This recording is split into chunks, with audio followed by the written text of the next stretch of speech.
명절 연휴 잘 보내고 계시지요? 내일까지 남아 있는데 예배 드리고 또 돌아가서 가족들과 마칠 때까지 풍성하고 행복한 명절 보내시기를 간절히 기도합니다.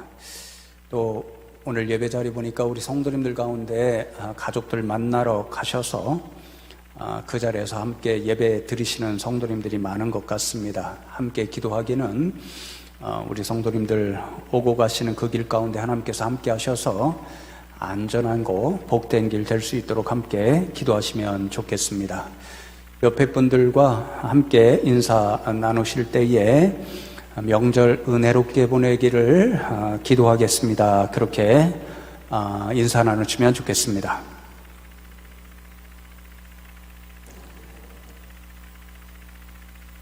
지난주부터 이스라엘의 3대 명절 6월절과 7.7절과 초막절 그 담긴 신앙 정신 함께 나누고 있습니다. 오늘은 6월절에 관한 말씀을 함께 나누려 하는데요. 이미 잘 알고 계시듯이 6월절은 출애굽, 이스라엘 백성들이 가장 경험한 그 놀라운 은혜이지요.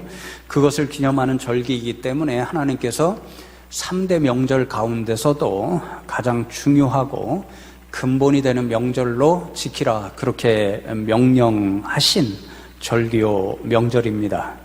오늘은 하나님께서 이렇게 가장 중요하게 생각하시는 6월절, 그것이 이스라엘 백성들에게 교훈하는 신앙 정신 세 가지를 함께 나눌 터인데요. 그 정신들을 나누면서 가만히 생각해 보면 오늘 이 자리에 계신 저와 여러분도 하나님께서 베풀어 주신 놀라운 6월절의 은혜를 누리며 사는 사람들입니다. 그래서 우리에게 허락하신 6월절의 은혜 잊지 않고 기억하자 하는 신앙의 다짐을 가지고 이 자리를 떠나면 좋겠습니다. 첫 번째로 6월절 신앙 정신은 하나님께서 새로운 삶의 시작을 주셨다는 것을 기억하라는 것입니다. 하나님께서 새로운 삶의 시작을 주셨다 하는 것이죠. 오늘 본문 신명기 16장 1절 말씀을 다시 봉독해 드리겠습니다. 아비벌을 지켜 내 하나님 여호와께 6월절을 행하라. 이는 아비벌에 내 하나님 여호와께서 밤에 너를 애굽에서 인도하여 내셨음이라 그렇게 말씀합니다. 지난주에 말씀드렸죠.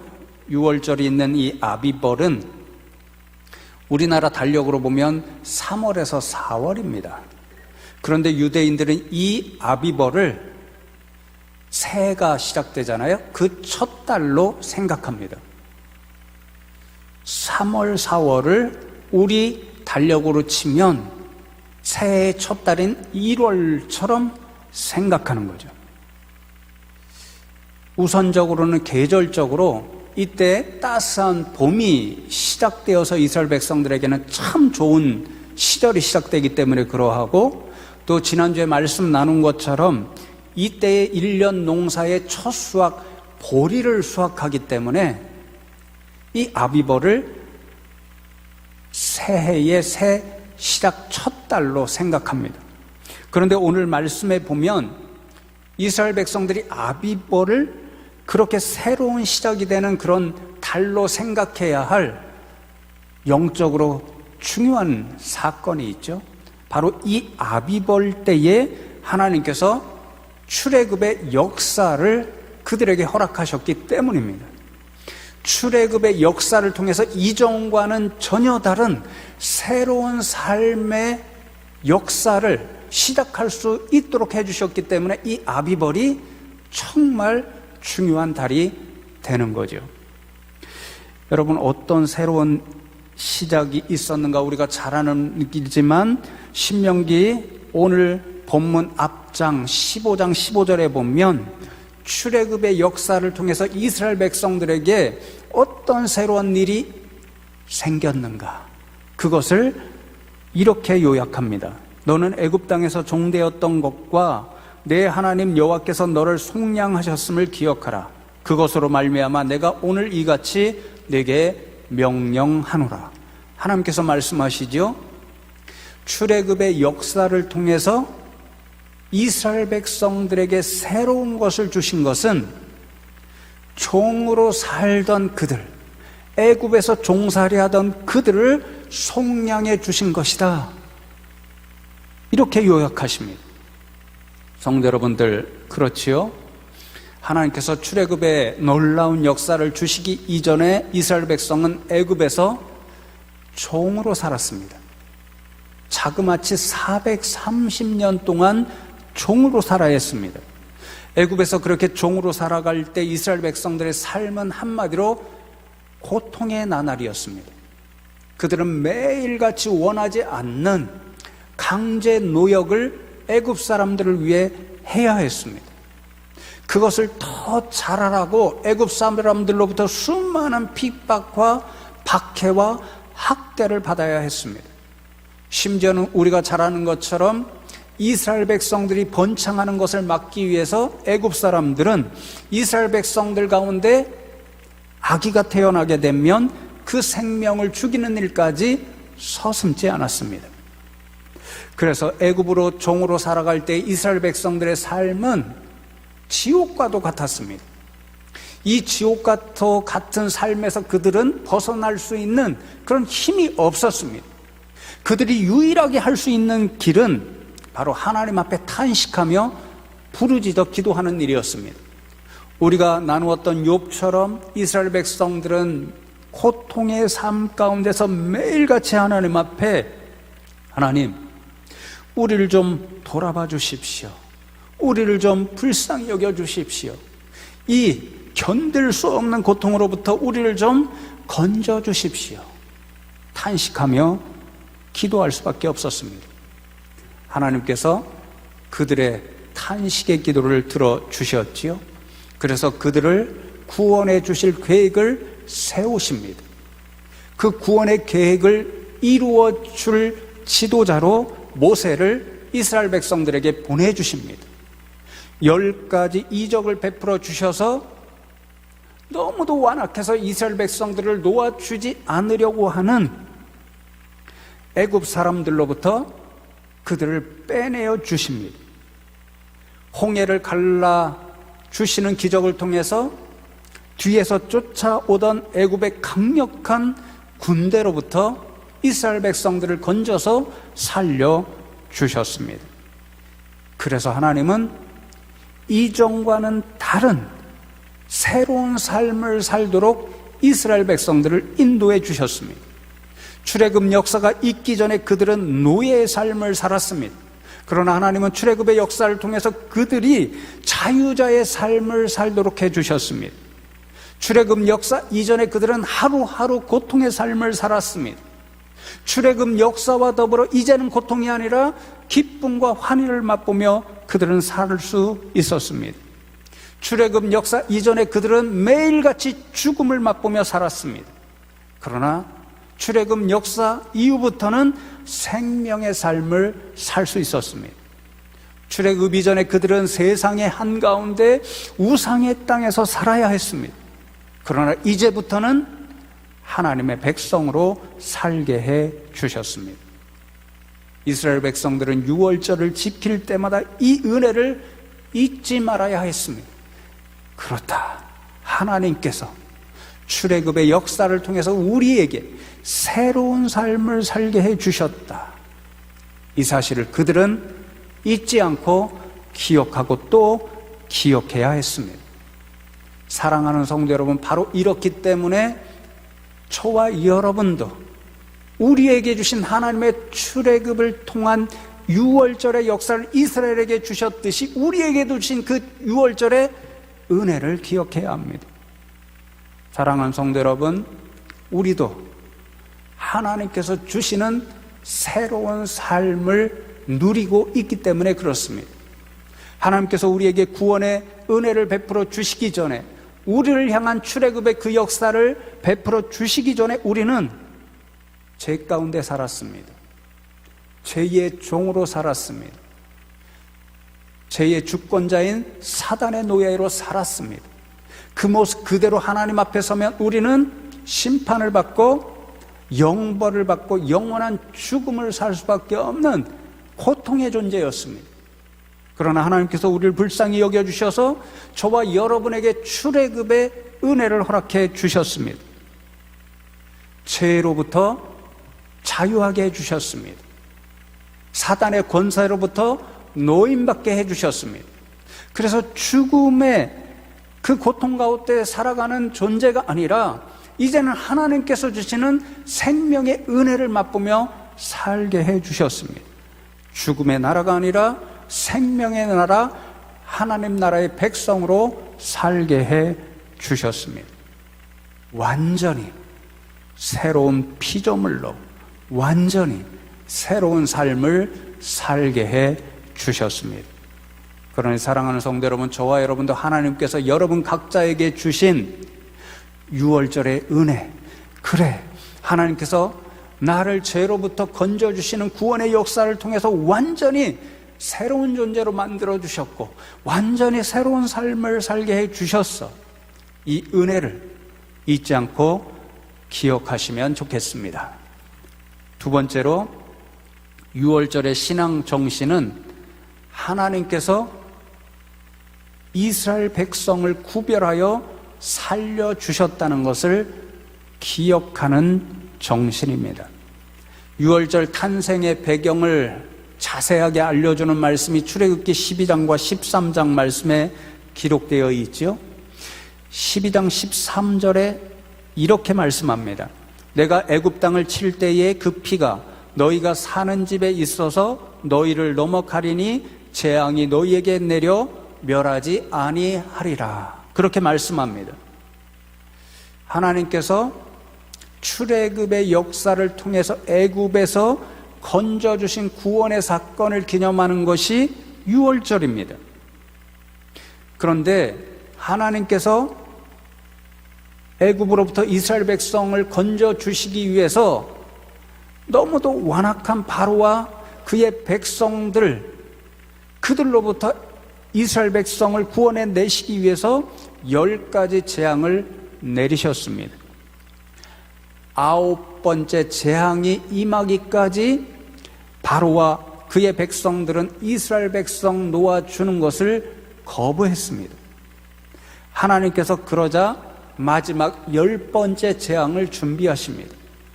바로 왕의 장자로부터 시작해서 애굽 땅의 첫 번째로 태어난 모든 생명을 다 죽이시는 무서운 재앙이었습니다. 그런데 문제가 있죠. 애굽 땅에 그러한 재앙을 내리시게 되면 하나님께서 구원하기를 원하시는 이스라엘 백성도 거기에 살고 있으니까 똑같이 재앙을 받을 수밖에 없습니다.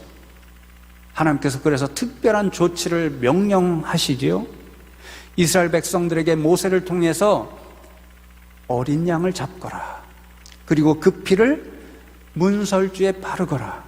그렇게 되면 나의 사자가 애굽 땅을 지나다니면서 내가 명령한 재앙을 애굽 사람에게 내릴 때에 그 피를 보면 이스라엘 백성들에게는 그 재앙을 내리지 않고 패스 오버, 그냥 넘어가게 될 것이다. 이렇게 말씀합니다. 그러니 사랑하는 성도 여러분, 출애굽의 이 구원 사건의 결정적인 일이 무엇이었나요? 어린 양의 피가 있는가 없는가, 그 문설주에 그 피가 발라져 있는가 없는가, 그것에 따라서 구별하여 있으면 살고 없으면 죽는 일이었습니다. 하나님께서 그 어린 양의 피를 보시고 철저하게 애굽 백성과 자신의 백성 이스라엘 백성을 구별하셔서 애굽 백성은 죽이시고 이스라엘 백성만 그 가운데서 살려주시는 사건이었습니다. 철저하게 구별하여 주신 은혜, 이것이 출애굽의 역사를 통해 하나님께서 이스라엘 백성들에게 베풀어 주신 은혜 중에 은혜였던 거죠.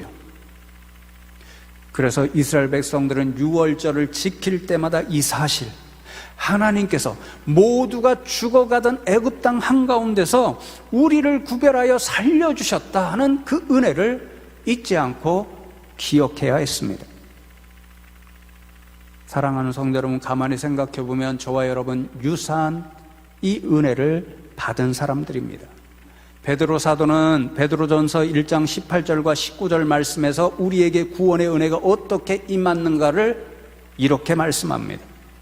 너희가 알거니와 너희 조상이 물려진 헛된 행실에서 대속함을 받은 것은 은이나 금같이 없어질 것으로 된 것이 아니요 오직 흠없고 점없는 어린 양 같은 그리스도의 보배로운 피로 된 것이니라.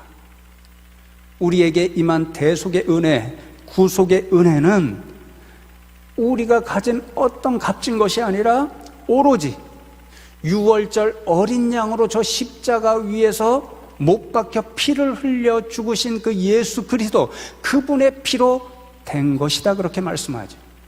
누구나 그렇게 되는 것이 아닙니다. 누구나 구속의 은혜를 누리는 것이 아닙니다. 누구나 유월절의 은혜를 누리는 것이 아닙니다.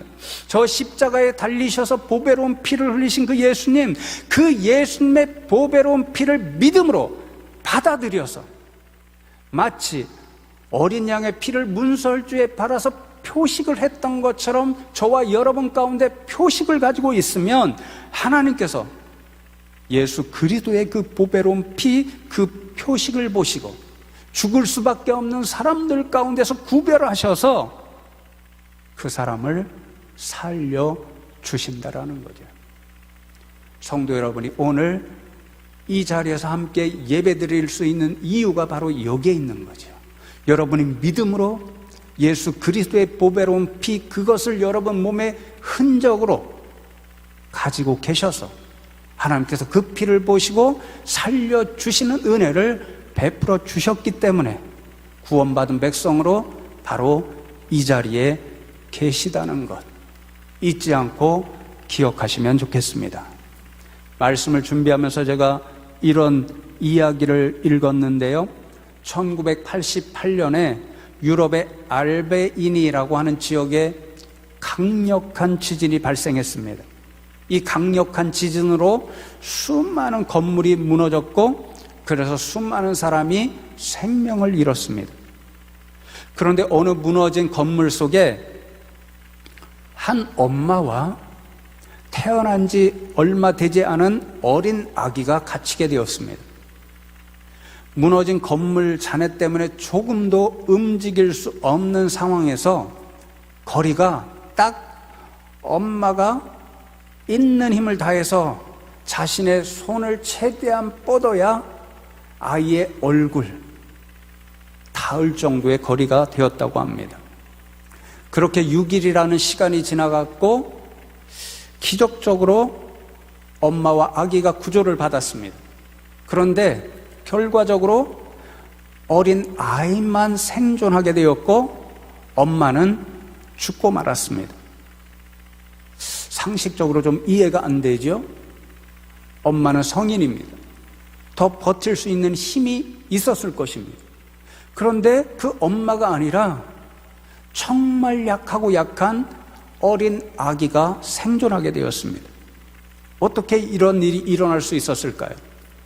여러분, 꼼짝도 할 수 없는 그 상황에서 6일을 보내야 했습니다. 엄마도 아기도 먹을 것이 없었고 엄마는 간절히 원하지만 젖을 물릴 수가 없었습니다. 물도 마실 수 없었습니다. 그런데 그 6일 동안 엄마가 자신의 손가락을 깨물어서 피를 내어서 아기의 입에 대어서 아기가 저 대신에 피를 빨아먹게 했습니다.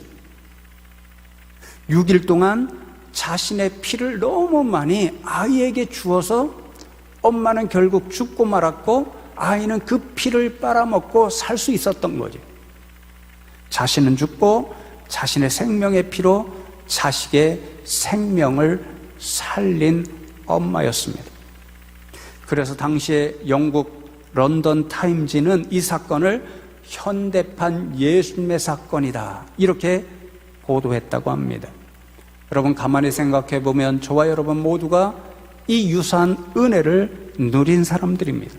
6월절 어린 양이신 예수님께서 저와 여러분을 대신해서 저 십자가에서 보배로운 피를 흘리며 죽으셨고, 그 보배로운 피를 우리가 믿음으로 받아 먹음으로 그 어린 아이처럼 살게 되었기 때문입니다. 사랑하는 성도 여러분, 이 은혜를 잊지 않고 기억하시기 바랍니다. 마지막 세 번째로 유월절 신앙은 애굽에서 경험한 그 고난의 시간을 잊지 말고 기억하라는 것입니다. 오늘 말씀 신명기 16장 말씀으로 돌아오면 3절에 이렇게 말씀합니다. 유교병을 그것과 함께 먹지 말고 이레 동안 무교병 곧 고난의 떡을 그것과 함께 먹으라. 이는 내가 애굽 땅에서 급히 나왔음이니 이같이 행하여 내 평생에 항상 내가 애굽 땅에서 나온 날을 기억할 것이니라. 그렇게 말씀합니다. 하나님께서 유월절 제정하시고 이스라엘 백성들에게 지키라고 명하실 때에 유월절에 먹는 음식들이 있었습니다. 몇 가지가 되는데요. 대표적인 두 가지가 오늘 16장 말씀에 기록되어 있습니다. 우선은 문설주에 발랐던 그 피, 그 은혜를 기억하라고 양을 잡아서 하나님께 제물로 드린 후에 이스라엘 백성들이 먹었습니다. 그 고기와 함께 반드시 먹어야 했던 것이 말씀에 기록된 무교병이었습니다. 무교병 다 아시죠?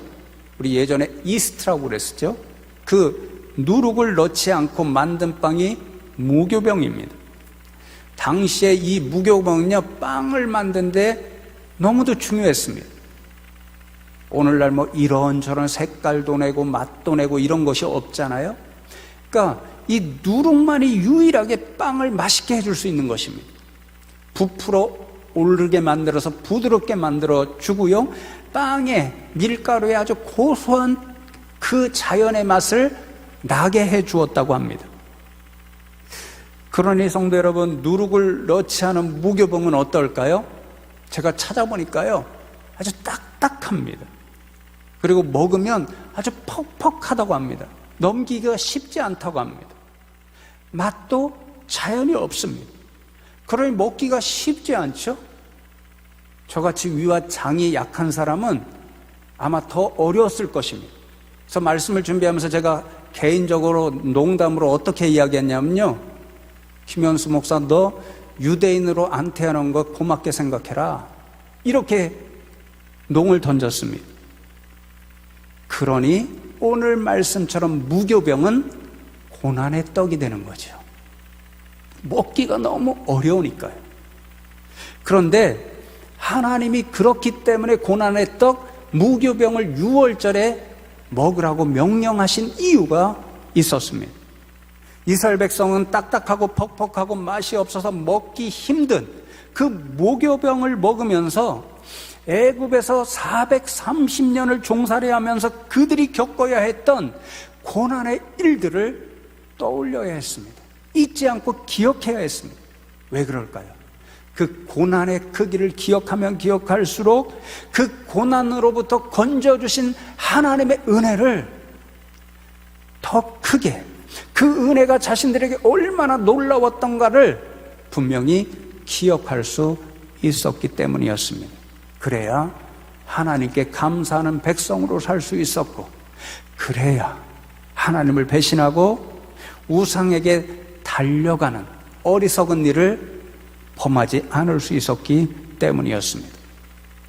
여러분, 마르바톤이라고 하는 유명한 영성가이자 작가가 있습니다. 이분이 어떤 책에서 이러한 글을 남깁니다. 오늘날의 사람들은 금식하는 법을 잊어버렸기 때문에 향년을 즐길 줄 모른다, 그렇게 적고 있습니다. 제가 금식할 수 없는 사람입니다. 배고프면 견딜 수 없습니다. 아버님으로부터 유전적으로 물려받았습니다. 2번인가 한 일주일 가깝게 금식했는데요, 사람이 이상해집니다. 너무 고통스럽습니다. 그런데 그렇게 고통을 경험했기 때문에 음식이 첫 입에 닿았을 때 얼마나 달고 맛있는지 모릅니다. 마르바돈이 그것을 이야기하는 것입니다. 고난의 때를 기억하지 못하기 때문에 그만큼 은혜와 감사도 쉽게 잊는 것이 우리 인생의 본성이라는 거죠. 이스라엘 백성들이 그렇잖아요.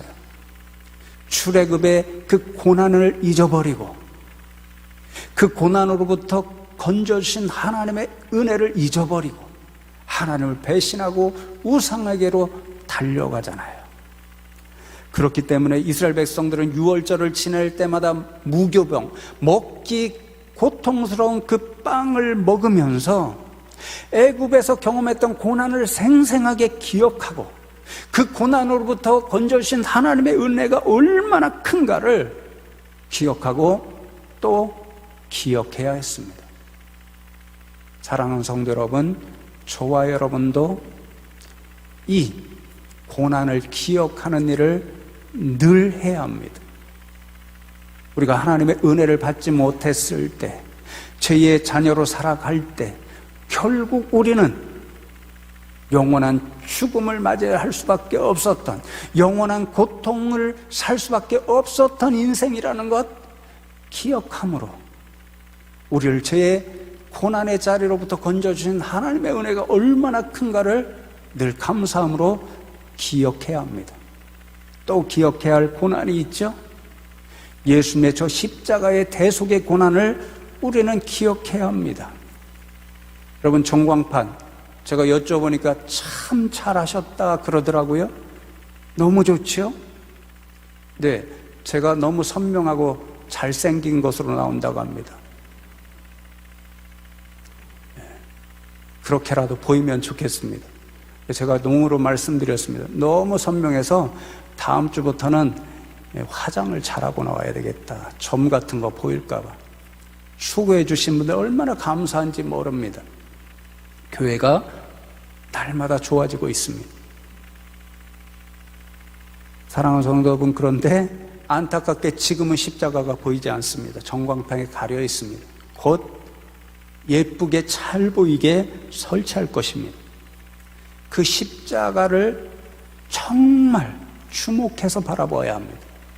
눈으로 볼 뿐만 아니라 마음에도 새겨야 합니다. 왜요?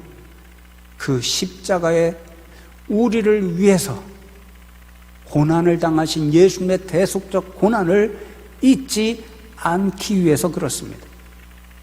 그 대속적 고난을 잊지 않으면 우리는 그만큼 은혜를 기억하고 감사하는 믿음의 사람으로 살아갈 수 있습니다.